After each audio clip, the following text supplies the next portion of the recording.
Welcome everyone to CDO's magazine series of one-on-one interviews with CDOs, data leaders and key influencers. I'm your host, Robert Lutton, Sandhill Consultants, coming to you today from Toronto, Canada, working with the CDO magazine and the EDM Council. Today, I have the pleasure of introducing Aida Tahiri, who is the Senior Director of Enterprise Data and Analytics and also the Chair of Enterprise Data Office at Apotex. Do I have that right, Aida? Absolutely. Thank you. Thank you, Robert. As your role as Senior Director, can you kind of maybe give us a couple of examples of how your analytics, advanced analytics programs has made an impact to either the top or the bottom line for the organization? You mentioned a couple of burning cases, but I'm wondering if you can share how the analytics, advanced analytics program has helped. So there are so many things that you can do, utilizing the capabilities or building new capabilities within the organization. And to be honest, the focus has not been to boil the ocean, if you will, right. Bring something exciting. Because even when you launch initiatives like that with the organization, there's always this, skepticism or fear that when you implement, new tools, new technologies, then there's the concern of the people that the security of their jobs and their roles and how is it going to impact them. And so, it's not, we're not doing, you're not going to see robots walking our hallways. Not yet. Not yet, but exactly. But we are educating the organization on what advanced analytics, what machine learning, what artificial intelligence in small ways can do for them, can do, to enable and to support them in their day-to-day work.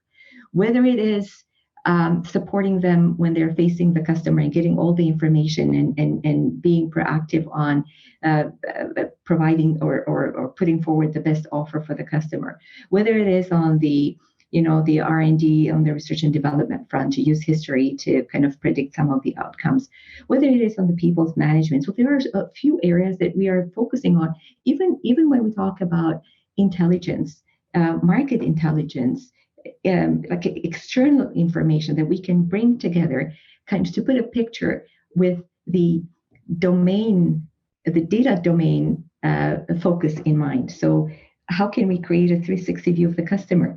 How can we create a 360 view of the product, right? And so bringing all those in and building those by using some of the analytics methods and capabilities has been very important for the organization. However, what I would say is that we have a long way to go. Right. So we have the environment, because in my mind, what is very important is building those capabilities internally. Right, so to build that community, to build those roles and functions of advanced analysts that can hold hands with us and deliver together. And so obviously talent development is pretty critical within the organization. And there's a common theme amongst organizations that they recognize this. If I could ask you, when you look to either bring on a resource or train a resource up, what are the critical skill sets that you think should be part and parcel of the team members?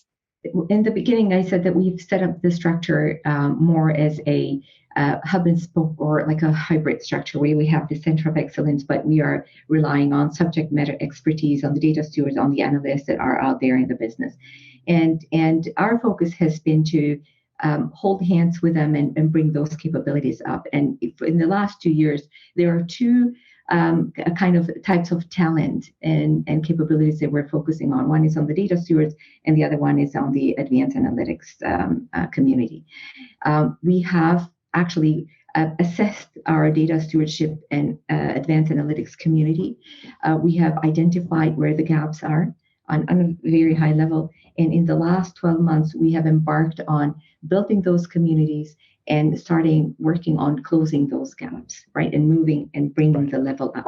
But what I would say is that whether it is a data steward or whether it is somebody that's going to work on some advanced analytics to kind of move from keeping score to driving more insights, from the data and being more predictive. The number one thing that I look for is the business knowledge. There's a strong business component and understanding in what they do day to day. Absolutely, the attitude, their ability to communicate, their ability to translate simple business questions to some good data and analytical work on the background, but also to be able to visualize and send that message back to the business. And so to be those business translators, if you will, to have that ability to connect, to have the ability to influence without authority, without being up there in the organizational structure. Right. Be able to influence the stakeholders and other people within the organization. If in those roles there are some technical components that there are needed, but they are not proficient in, I would say, as long as the attitude, the business knowledge, the capabilities are there, we can train, we can teach them. Right. Yeah. So. Yes, no, exactly. Domain knowledge, attitude, and communications. And as you say, you can train them. We mentioned that at this moment in time, we don't see the robots walking down the corridors yet, but obviously AI, machine learning, and deep learning are sort of becoming more invasive in organizations today. Where would where does Apotex see this AI, machine learning, deep learning heading in both inside the organization and for the team? Where do you see that heading? So what we have started to do right now is that we've created a hybrid environment where we have the subject matter experts within the organization. Then we're creating a center of excellence that kind of resides within the enterprise data office, but that very closely works with our global IT group and also partnering with external vendors. And where we are right now is that we're looking at picking some important, meaningful business questions and creating simulations or prototypes, whether it is on manufacturing, whether it is with a commercial team, whether it is with our human resources team or research and development, like in various areas of the organization, we're looking at answering some very specific questions by creating simulations or prototypes using advanced analytics, machine learning, AI to deliver some tangible outcomes for the business.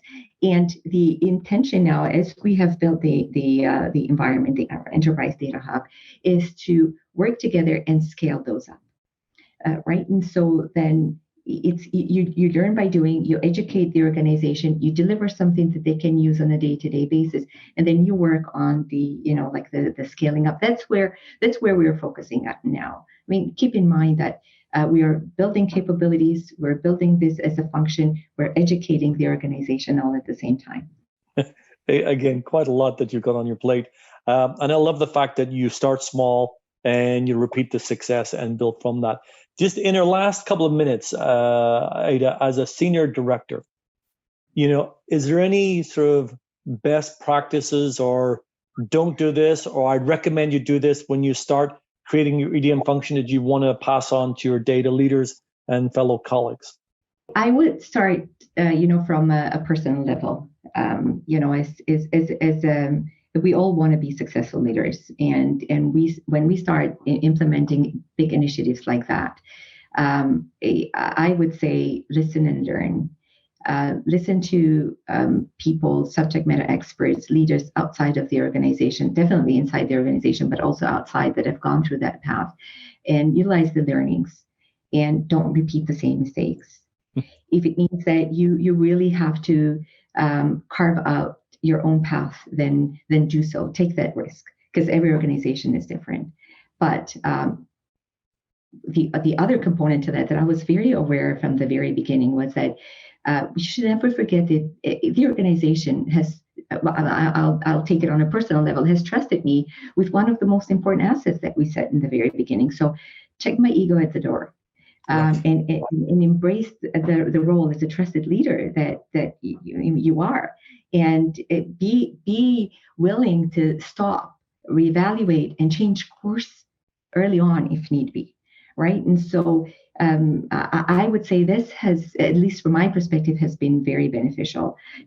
Being out there, listening to everybody else, to what everybody else has done, their successes, their challenges, and try and learn from them, and take the best practices and implement. But from a function perspective, it's not easy, right? And I say that, and it sounds like a cliche, but honestly, it is not easy to stand up a new function in any organization. And so, number one for me is leadership support, and not leadership support on one-on-ones, visible leadership support. Starting from the top of the organization that's there, that shows that we are supporting this, that we're investing, that it's a path to no return, that we are going to be successful in this, and that you have that support. Technology, absolutely, as we said in the very beginning, it's not, you can't just take notes somewhere and save it just for you and the team to see. We have to have the ability to not share the data, to share the knowledge, to make sure that the knowledge is available to everyone. If I want to know something, I have the technology to support me, and I get that knowledge. And I cannot stress enough the focus on the people change, the communication and organizational change management. It is so important.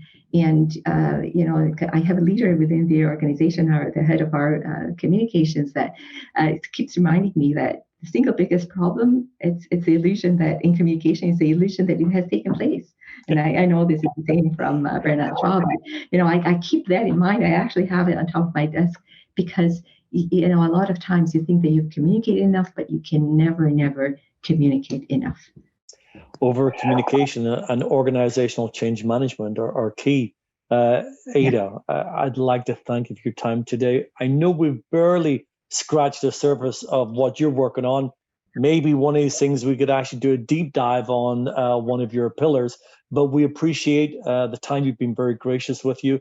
I hope that we'll get a chance to come back and have you share your knowledge and experience, and perhaps do a deep dive on one of those pillars we talked about.